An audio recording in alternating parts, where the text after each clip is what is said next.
말도 안 되는 일이 벌어졌습니다. 이제 석유보다 이것이 더 귀한 시대입니다. 아부다비 국제포럼에서 한 중동 왕자의 입에서 나온 이 한마디가 회의장을 얼어붙게 만들었습니다. 특히 중국 대표단의 얼굴이 순식간에 굳어버렸죠. 왜 이런 발언이 국제사회에 파장을 일으켰을까요? 중동 왕실의 일원인 왕자가 감히 이것이 석유보다 더 중요하다고 말한 이유는 무엇일까요? 더 놀라운 것은 그 뒤에 이어진 왕자의 주장이었습니다. 회의장을 떠나는 중국 대표단, 기립박수를 보내는 다른 국가 대표들. 과연 무슨 일이 벌어진 걸까요? 오늘은 국제정치의 흐름을 바꾼 그날의 충격적인 연설, 그리고 왕자가 한국에서 발견한 놀라운 비밀에 대해 처음으로 공개합니다. 석유의 나라에서 온 왕자가 바다의 힘을 깨닫게 된 여정, 지금부터 시작합니다. 아부다비의 화려한 컨퍼런스 센터. 창문 너머로는 푸른 페르시안만이 빛나고 있습니다.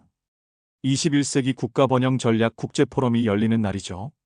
저는 포디움에 서서 객석을 바라봅니다. 전 세계 30개국 대표단의 시선이 저에게 쏠려 있어요. 심장이 빠르게 뛰기 시작했습니다. 공식 연설이라 긴장해 본 적은 많지만 오늘은 특별히 더 그렇네요. 사실 몇 년 전까지만 해도 저는 한국이라는 나라에 별 관심이 없었습니다. 오히려 좋지 않은 기억이 있었죠. 제가 영국 유학 시절 한 한국인 룸메이트가 있었는데 그의 까다로운 성격과 너무 강한 김치 냄새 때문에 적잖이 고생했으니까요. 그때 제 머릿속에 박힌 한국이란 이미지는 그저 중국이나 일본의 작은 그림자 같은 나라였습니다. 안녕하십니까? 요르단 파하드 빈 자이르입니다. 마이크에서 울리는 제 목소리가 낯설게 느껴집니다. 회의장 안은 정막에 휩싸였어요. 제가 준비한 연설은 아마도 많은 사람들을 불편하게 할 테니까요. 특히 제 왼쪽에 앉아있는 중국 대표단과 지금까지의 제 인생 여정을 알고 있는 몇몇 요르단 관계자들에게요. 오늘 저는 여러분께 새로운 국가 번영의 패러다임을 제안하고자 합니다.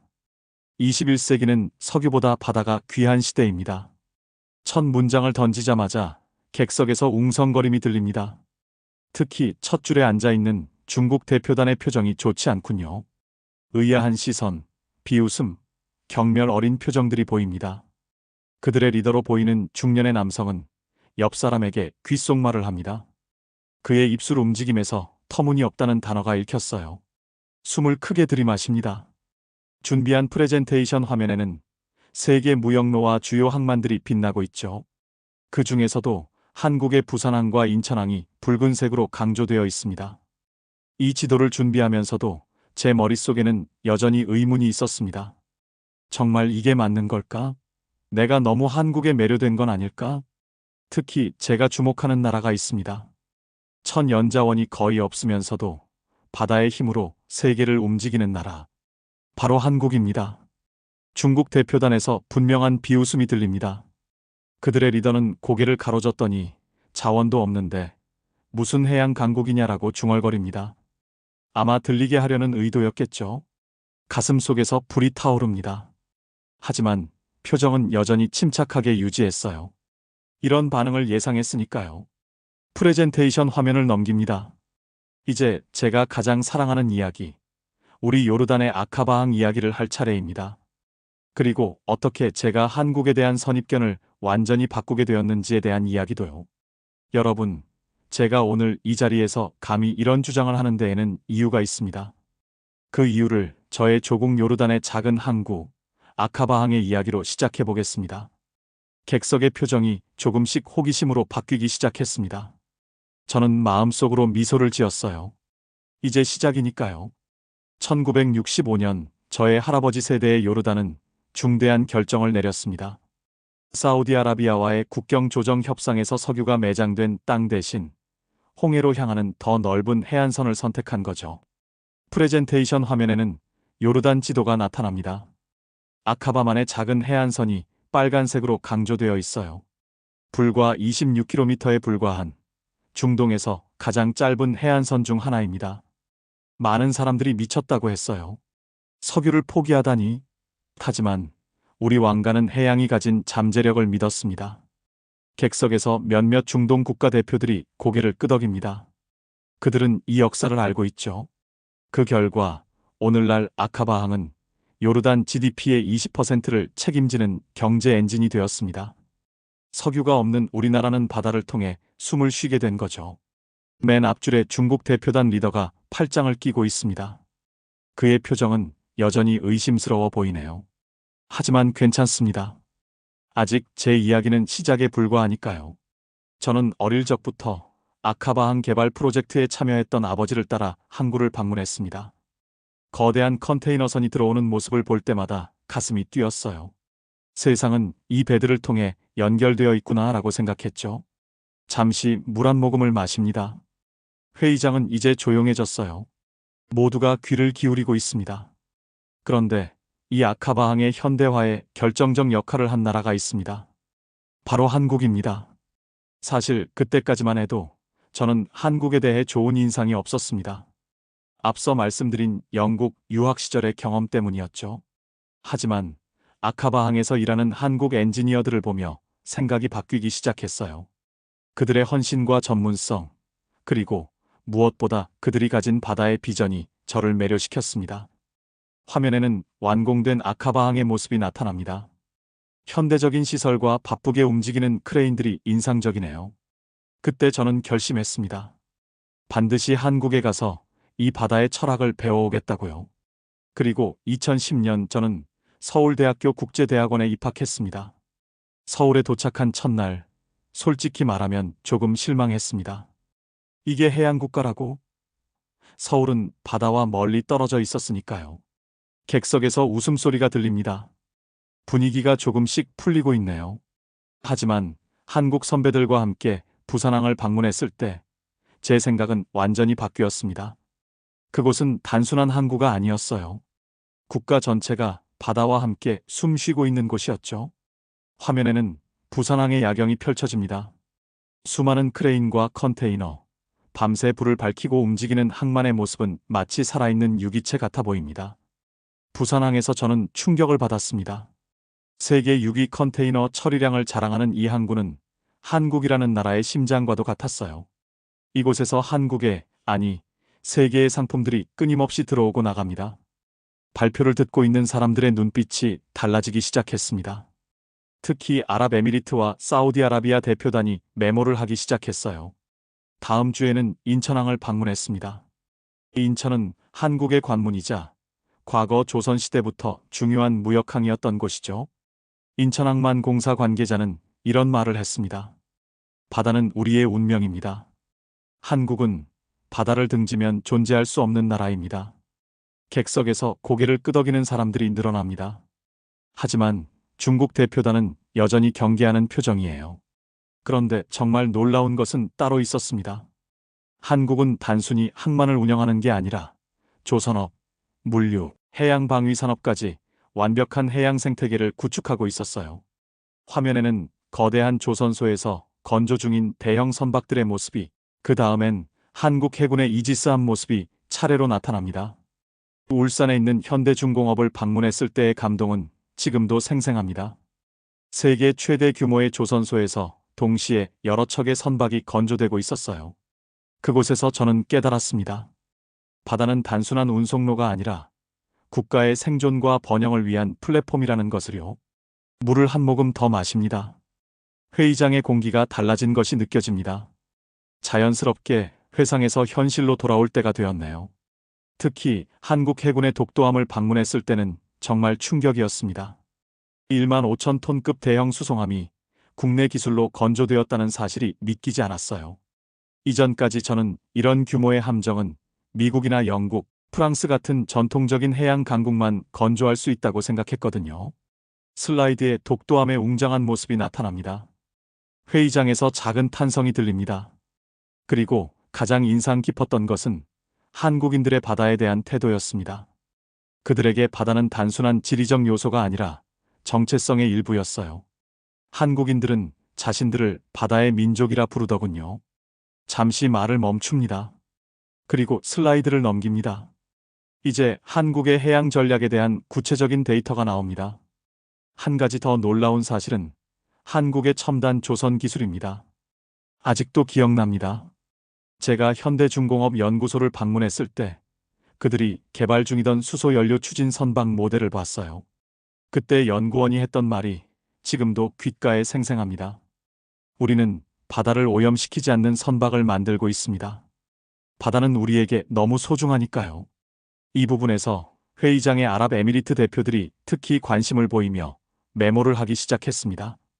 한국은 내게 두 번째 고향이자 해양의 철학을 가르쳐준 스승 같은 나라입니다. 그곳에서 저는 진정한 해양 강국이 무엇인지 배웠습니다. 저는 잠시 물을 마시며 청중의 반응을 살펴봅니다. 대부분은 관심을 보이고 있지만 여전히 중국 대표단의 표정은 냉랭합니다. 그들의 리더는 팔짱을 끼고 비웃음을 감추지 않고 있어요. 한국이 해양 강국이라니요. 과장이 심하네요. 한국은 자원도 없으니 바다에 매달리는 것뿐입니다. 진정한 해양 강국은 영토와 자원을 모두 갖춘 나라이지요. 중국 대표의 갑작스러운 발언에 회의장이 술렁입니다. 그는 마이크도 요청하지 않고 자리에서 일어나 말했어요. 회의 진행자가 당황한 표정으로 저를 바라봅니다. 제 심장은 빠르게 뛰기 시작했지만 표정은 담담하게 유지했습니다. 이런 상황을 예상하고 있었으니까요. 오히려 기회라고 생각했습니다. 존경하는 중국 대표님, 귀중한 의견 감사합니다. 공손하게 고개를 숙이며 말합니다. 회의장은 갑자기 조용해졌어요. 하지만 제가 생각하는 해양 강국의 정의는 조금 다릅니다. 진정한 해양 강국은 영토의 크기나 자원의 양이 아니라 바다를 얼마나 효과적으로 활용하느냐에 달려 있다고 봅니다. 슬라이드를 넘겨 세계 조선업 점유율 그래프를 보여줍니다. 한국이 세계 1위를 차지하고 있는 차트죠. 자원이 없는 나라는 바다를 무시하지 않습니다.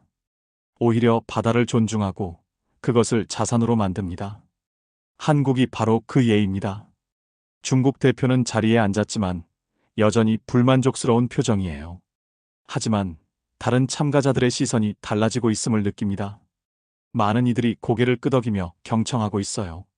한국은 천연 자원이 부족하다는 바로 그 이유 때문에 바다에 모든 것을 걸었습니다.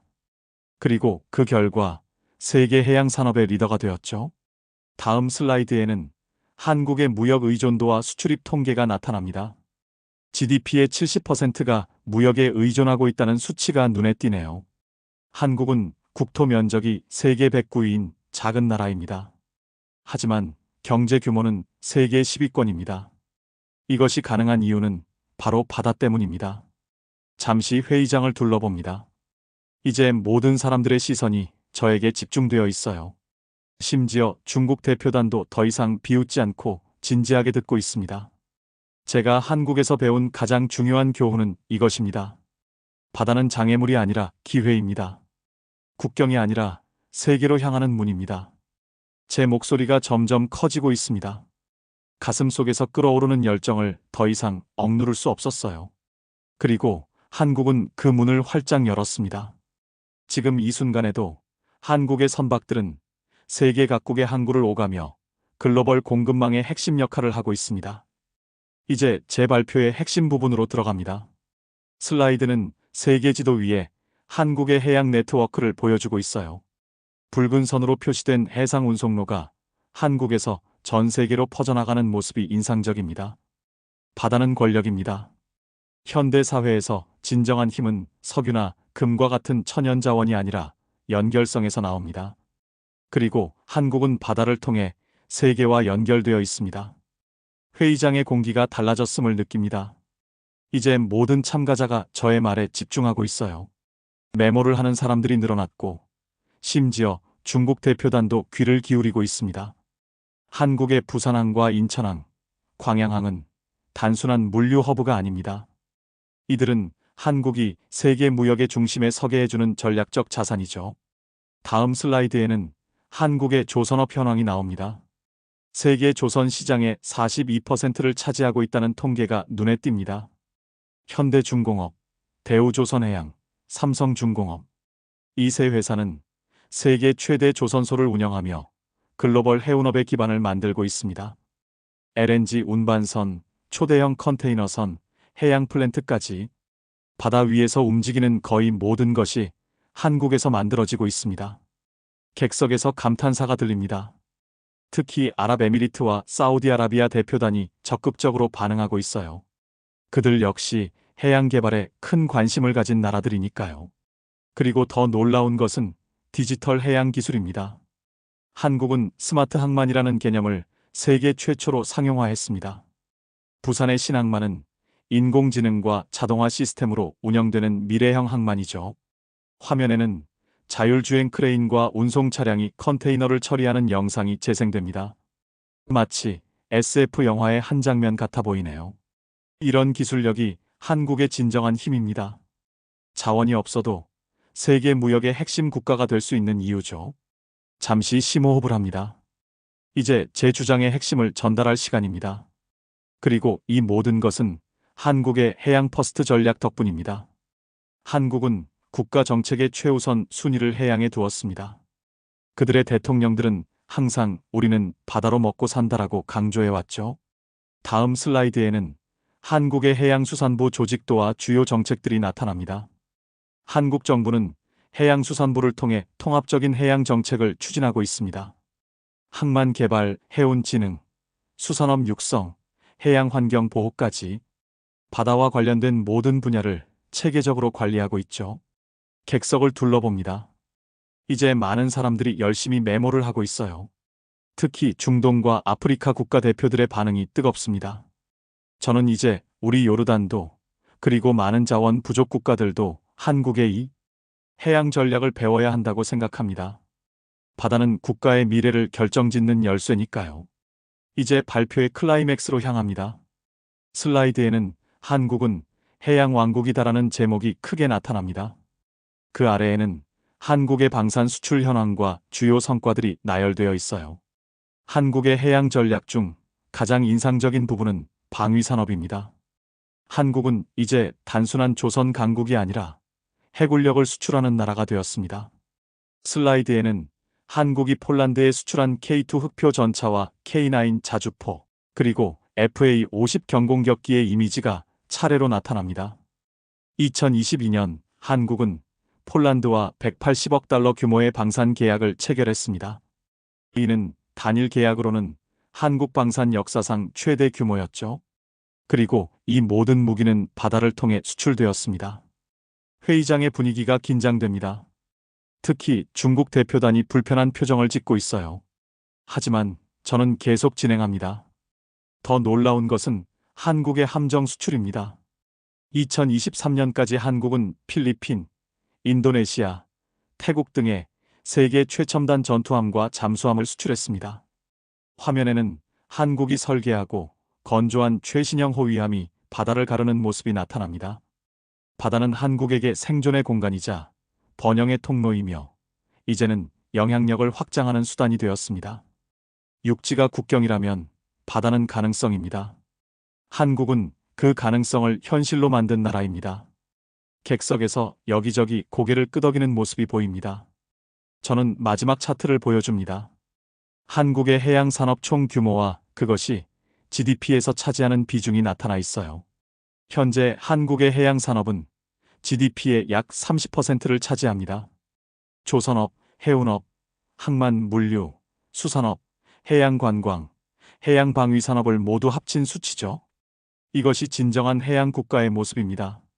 잠시 말을 멈추고 회의장을 둘러봅니다. 이제 거의 모든 참가자가 저의 주장에 동의하는 눈치입니다. 단 중국 대표단만 제외하고요. 그리고 또 하나 여러분께 놀라운 사실을 알려드리겠습니다. 제가 한국에 머무는 동안 중국에서 온 유학생들을 많이 만났는데 그들도 한국의 해양 산업에 대해 배우러 온 사람들이었습니다.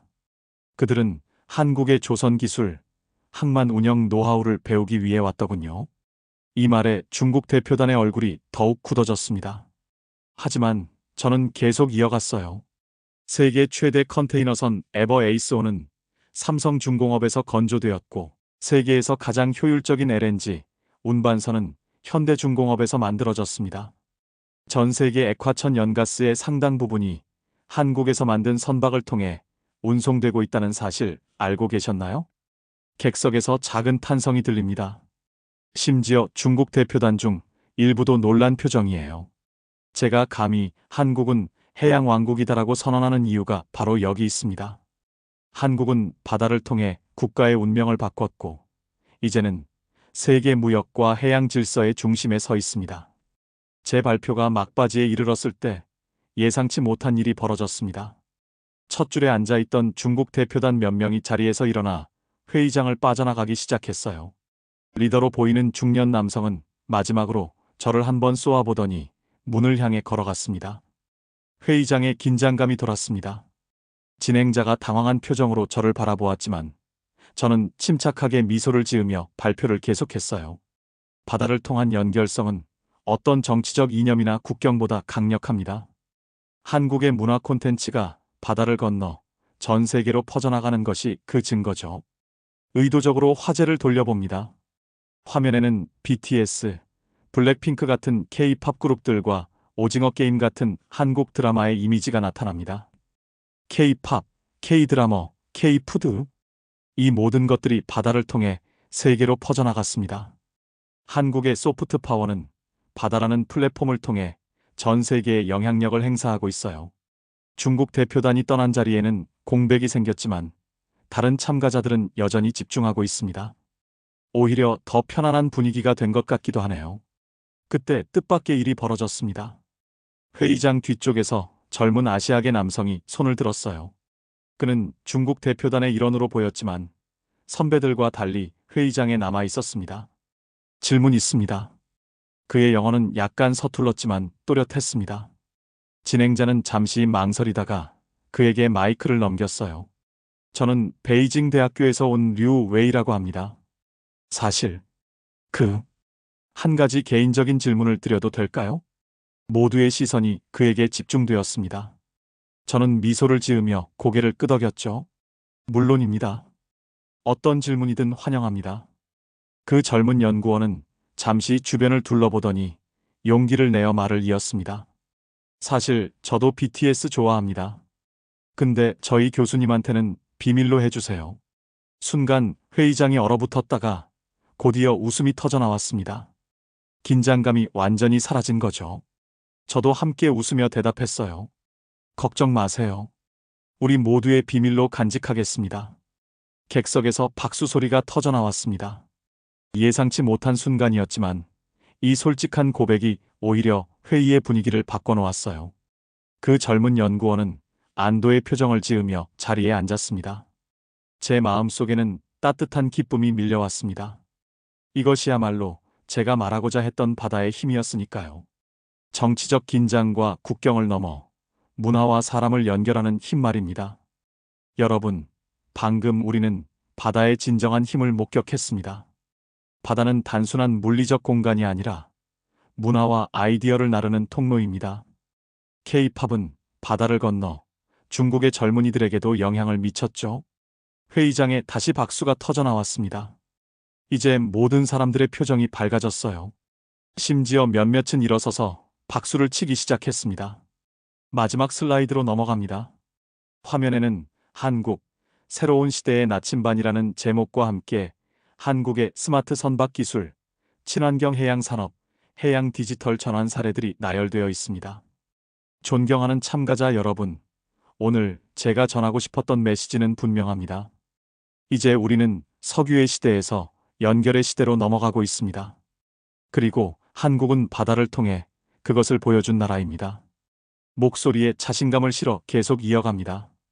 한국은 자원이 없는 작은 나라에서 출발했지만 바다를 통해 글로벌 강국이 되었습니다. 그들은 바다를 국가 전략의 중심에 두었고 그것이 성공의 비결이었죠. 청중들이 고개를 끄덕이며 열심히 메모를 합니다. 특히 아프리카와 중동 국가 대표들의 반응이 뜨겁습니다.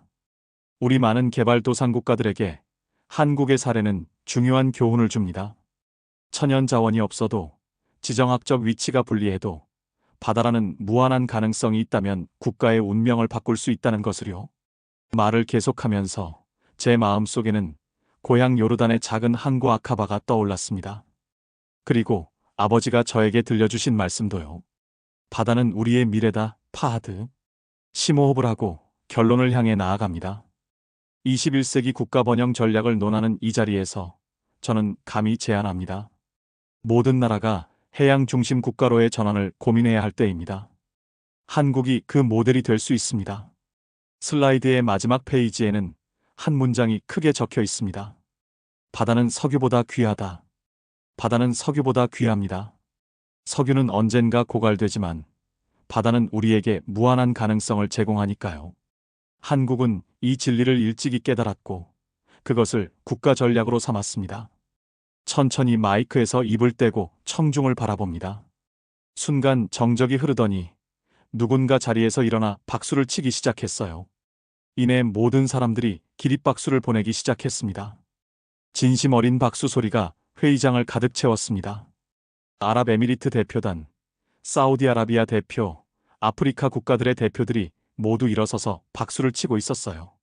심지어 회의장에 남아있던 중국 대표단의 젊은 연구원들도요. 저는 깊이 고개를 숙여 인사했습니다. 그리고 포디움에서 내려올 때 마지막으로 제 노트를 바라봤어요. 노트 구석에는 제가 한글로 적어놓은 문장이 있었습니다. 바다는 석유보다 귀하다. 한국어 수업 첫날 서툴게 배운 한글로 적은 이 문장이 오늘 저의 발표를 가능하게 했습니다. 그리고 이제 이 메시지가 전 세계로 퍼져나갈 것입니다. 포디움에서 내려오자 많은 사람들이 저에게 다가왔습니다. 악수를 청하는 사람, 명함을 건네는 사람, 추가 질문을 하는 사람들로 둘러싸였어요. 그 중에서도 아랍에미리트 대표가 특히 열정적이었습니다. 왕자님, 정말 인상적인 발표였습니다. 저희도 한국의 해양 전략에 대해 더 배우고 싶습니다. 다음 달 아부다비에서 워크숍을 열면 어떨까요? 미소를 지으며 고개를 끄덕였습니다. 제 발표가 이렇게 큰 반응을 일으킬 줄은 예상하지 못했어요. 하지만 이것이 바로 바다의 힘이 아닐까요? 아이디어가 파도처럼 퍼져나가는 모습 말입니다. 회의장을 나서는 길에 문득 한국 유학 시절 저를 가르쳐 주셨던 교수님의 말씀이 떠올랐습니다. 파하드군, 한국이 해양국가라는 사실을 잊지 마세요. 우리의 DNA에는 바다가 흐르고 있으니까요. 그날 밤 호텔 방으로 돌아와 창밖의 아부다비 해안선을 바라보며 생각했습니다. 제가 오늘 시작한 이야기가 앞으로 어떤 변화를 가져올지, 요르단과 다른 중동 국가들이 한국의 해양 전략을 어떻게 배울 수 있을지 말이에요. 그리고 노트북을 열어 이메일을 확인했을 때 이미 수십 개의 메시지가 도착해 있었습니다. 세계 각국의 언론들이 인터뷰를 요청하고 있었고 여러 대학과 연구소에서 강연 초청이 들어와 있었어요. 한국은 해양 왕국이다. 제가 던진 이 문장이 이제 세계를 가로질러 파도처럼 퍼져나가기 시작했습니다. 그리고 이 파도는 앞으로 더 많은 나라들에게 영감을 줄 것입니다. 바다의 가능성을, 그리고 한국이 보여준 해양 국가의 꿈을요.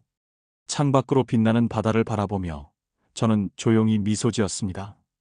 이제 진정한 여정이 시작된 것 같았으니까요.